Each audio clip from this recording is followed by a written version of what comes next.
All right, so for this quick video, we're going to show you how to answer problems like this, in which CK-12 asks you to identify the types of solutions in the polynomial function. So they're not asking for what are the polynomial solutions. They're just asking what are the types. So remember, there's three types we're dealing with.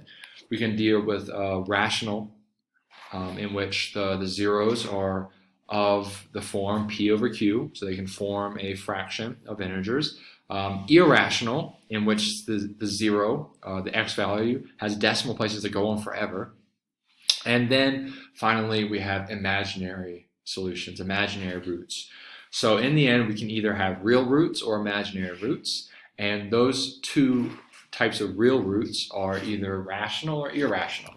So the way we do this is just first graph out the polynomial using Desmos or your graphing calculator, or any other graphing utility you're using on the internet. There's lots of them out there. So let's graph it out. Go. All right, so here we go. So here's our graph, and notice we only have two x-intercepts, and right now, you know, they're decimal, so we know they're not rational. So we can kind of assume that we're gonna probably have two irrational zeros, or two irrational roots. Sorry, two irrational solutions.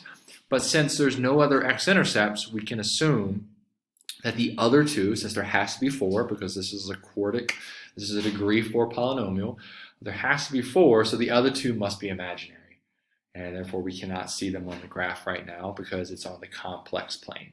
And that's it, and that's all you have to do, just identify the fact that we have two real roots and two imaginary roots. In this case, these two are likely going to be two irrational roots, and we have two other imaginary roots.